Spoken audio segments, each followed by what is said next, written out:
गिनती बाब नंबर 9। रेगिस्तान में ईद फसा। इसराइलियों को मिस्र से निकले 1 साल हो गया था। दूसरे साल के पहले महीने में रब ने दश्त सीना में मूसा से बात की। लाजिम है कि इसराइली ईद फसा को मुकर्रर वक्त पर मनाए, यानी इस महीने के 14वें दिन सूरज के गुरूब होने के ऐन बाद। उसे तमाम कवायद के मुताबिक मनाना।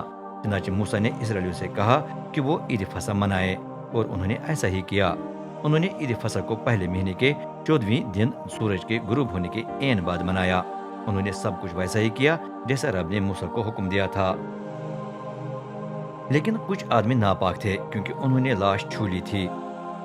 इस वजह से वो उस दिन ईद फसा न मना सके। वो मूसा और हारून के पास आकर कहने लगे, हमने लाश छू ली है, इसलिए नापाक हैं, लेकिन हमें इस सबब से ईद फसा को मनाने से क्यों रोका जाए?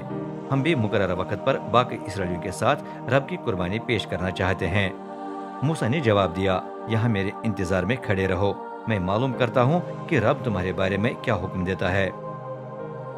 रब ने मूसा से कहा, इसराइलियों को बता देना कि अगर तुम या तुम्हारी औलाद में से कोई ईद फसा के दौरान लाश छूने से नापाक हो या किसी दूर दराज इलाके में सफर कर रहा हो, तो भी वो ईद मना सकता है। ऐसा शख्स उसे ऐन 1 माह के बाद मनाकर लेले के साथ बेखमीरी रोटी और कड़वा साग पात खाए। खाने में से कुछ भी अगली सुबह तक बाकी न रहे।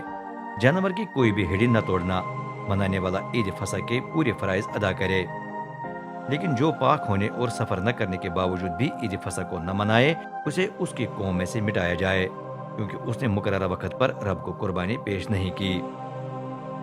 उस शख्स को अपने गुनाह का नतीजा भुगतना पड़ेगा। अगर कोई परदेसी तुम्हारे दरमियान रहते हुए रब के सामने ईद फसा मनाना चाहे तो उसे इजाजत है। शर्त यह है कि वो पूरे फराइज अदा करे। परदेसी और देसी के लिए ईद फसा मनाने के फराइज एक जैसे हैं। मुलाकात के खेमे पर बादल का सितून। जिस दिन शरीयत के मुकद्दस खेमे को खड़ा किया गया, उस दिन बादल आकर उस पर छा गया। रात के वक्त बादल आग की सूरत में नजर आया। इसके बाद यही सूरत हाल रही कि बादल उस पर छाया रहता और रात के दौरान आग की सूरत में नजर आता। जब भी बादल खेमे पर से उठता, इसराइली रवाना हो जाते। जहां भी बादल उतर जाता, वहां इसराइली अपने डेरे डालते। इसराइली रब के हुक्म पर रवाना होते और उसके हुक्म पर डेरे डालते।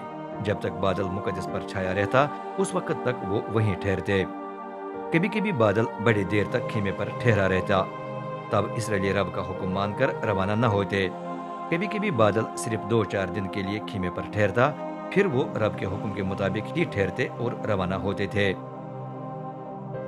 कभी कभी बादल सिर्फ शाम से लेकर सुबह तक खेमे पर ठहरता। जब वो सुबह के वक्त उठता तो इसराइली भी रवाना होते थे। जब भी बादल उठता, वो भी रवाना हो जाते।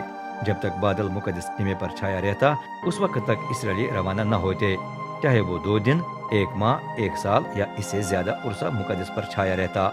लेकिन जब वो उठता तो इसराइली भी रवाना हो जाते। वो रब के हुक्म पर खेमे लगाते और उसके हुक्म पर रवाना होते थे। वो वैसा ही करते थे जैसा रब मूसा की मारिफत फरमाता था।